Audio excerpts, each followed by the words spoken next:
So, wait, you're that guy from the poster. I am that guy from the poster, it's true. Do people come up to you in the grocery store and say, are you the guy from the poster? In fact, they do. And, you know, it's one of the reasons that, that Angela, my wife, and I decided to live here, because we really felt like if you're going to honestly, genuinely serve a community, you have to be part of that community. And so when I'm hanging out at restaurants or going to the grocery store or whatever it is, and people engage with me and recognize me, it's great. And it's actually kind of the whole point of why I'm here, is not just to engage like with the community as a whole, but to engage with people one-on-one, because that was how the beginning of my musical journey started. I want to get to that in a minute, but let's talk about when you engage people one-on-one. Yeah. What do they say to you? What do they talk about when it comes to music in town? It's a great question. You know, I think a lot of what catches people off guard when we're interacting out in public is how approachable I am, and that I'm like a real person. Nobody wants to hear my story. Why? Just air this. This is actually more engaging than the story. I like it.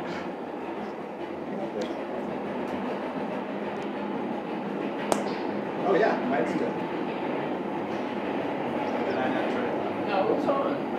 Yeah, it's good. Welcome to the world of rechargeable. It's all good, man. I'm just happy when it's not me we have to restart for. That's always the good part. Oh, you didn't want me to say the 7 words you can't say on TV?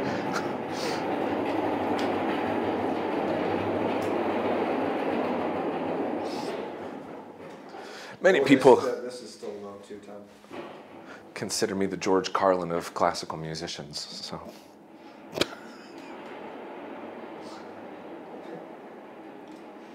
We gonna have any more of those? Do you think?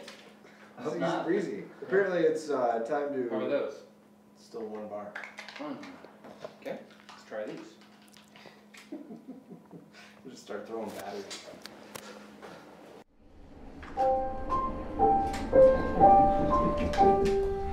Just wait. It's 1 bar. Really? Yeah.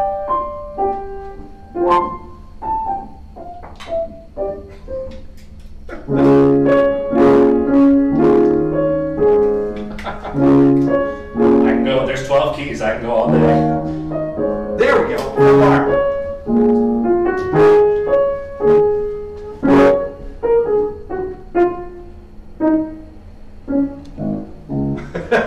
Right there. Bravo. We can leave. That's all you need. That was the money shot right there. The hell is Trebek when you need him sitting He on his stool because he's in his 70s now. I know, God. So I hear there's this wild story about you. When Amazing you were a story. college professor. Part of the reason that Angela and I moved here when we took this job with the Colorado Symphony is exactly so that we could be engaged in the community. And part of that involves a lot of one-on-one interactions in the grocery store, as you were saying. So my first job that I had out of grad school was as a professor at Northern Illinois University. And I'll never forget the first time I ran into one of my students at the grocery store. And the student looked at me and was like, "Dr. Mitchell?" I said, "Yeah." She said, "What are you doing here?"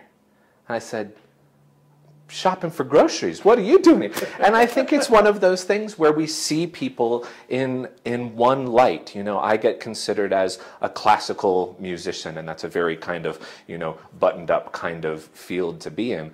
But that's not actually who I am as a person. So part of the interaction that I like to have with people is just relating to people on a personal level, whether that means we're talking about the Broncos, or we're talking about Game of Thrones, or we're talking about whatever it is, anything that's relatable to people that allows them to know that I'm a real person, just like everybody else is. Yeah, you're not the harumph director. It's never appealed to me. You know, like I don't even like being called maestro. I've met 2 people in my life that I felt like should be called maestro. They were 2 of my main mentors. One of them was a man named Kurt Mazur, and one of them was a man named Loren Mazel. They both happened to have been former music directors of the New York Philharmonic. When I was working with them, I was in my 20s and 30s, and they were in their 80s. That's a maestro to me. I'm just Brett. So do you want to be maestro when you're 80 years old? Not particularly. I mean, I think part of what you do as you go through this career is that you do grow and you do mature and you gain all of that experience. And I suppose that towards the end of a career, you are able to be, look, all maestro means, it's just the Italian word for teacher, right?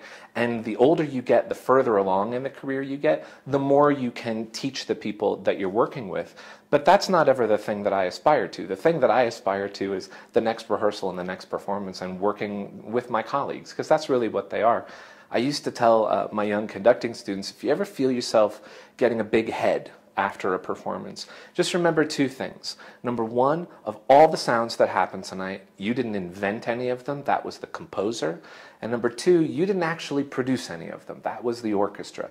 It's not that what I do isn't crucial, but if you watch me do what I do without everybody else, then I'm just a crazy guy waving my arms, and nobody's going to come pay to see that. It's almost like a leadership thing. It is, it's 100% a leadership thing, and it's understanding how to lead from within. In a lot of ways, it's like coaching, you know, because football coaches, when they get on the field, they don't actually go do any of it themselves, and they don't even usually demonstrate any of it themselves.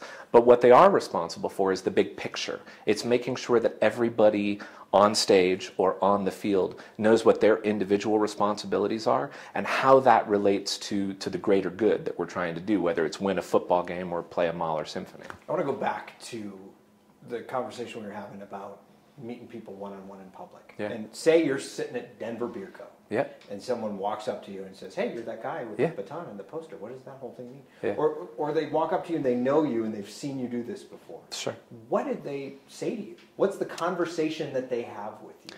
So it usually turns into me trying to engage them as much as I possibly can on a musical level, because everybody's got some involvement with music. You know, like I didn't get to classical music until I was in high school, actually. Before that, it was the pop music of my parents' generation, and then it was the pop music of my generation. Certainly growing up in Seattle, there was an awful lot of Nirvana and Pearl Jam and Soundgarden and all of that. So there's a lot of different ways that people interact with music, and because of my background, because it's as diverse as it is musically, I'm able to engage with people on a lot of different levels, as opposed to like, hey, do you like Mozart? And if somebody's like not down with Mozart, then it's like, okay, well, what else did we talk about? But if you can just engage with them on a musical level, did you used to play an instrument? Do you play anything? Do you have kids that play anything?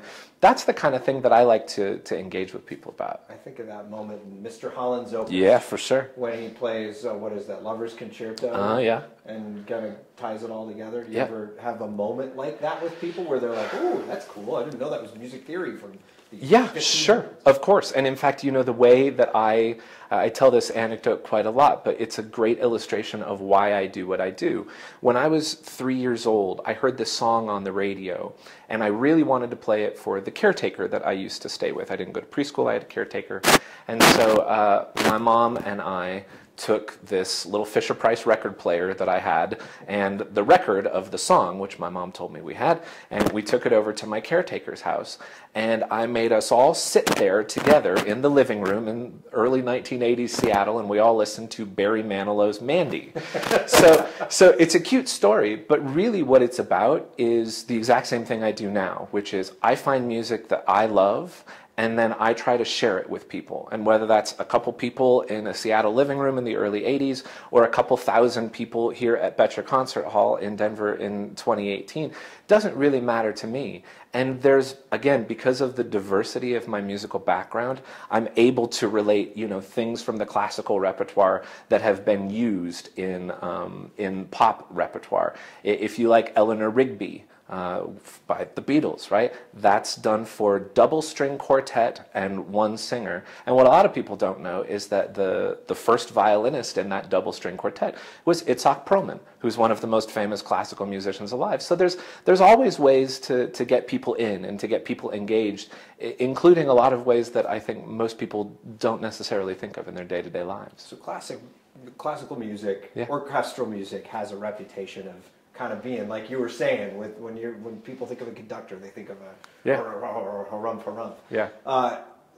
it has that reputation. How do you redefine that? How do you bring millennials in? I read a study that said something along the lines of people were looking at audiences, and the average audience age back in the 80s was like 30-something, and now it's in the 60s. So how do you bring people in? Yeah, well, one of the reasons that I was as attracted to the Colorado Symphony as I was is that they have made, over the last, I would say, maybe 5 years or so, a really concerted effort to lower the average age of our audience member, and we have by a really significant margin. I think part of the increased awareness of that is, frankly, hiring a 38-year-old music director. You know, somebody that has certainly been around the classical musical world and has done an awful lot of things with an awful lot of great ensembles. But at the same time, I'm not so foreign in terms of age from the demographics that we're trying to attract now, from 20-year-olds and 30-year-olds. I mean, God, I'm still in my 30s myself for another few minutes. I got a year and a half. I'm all right.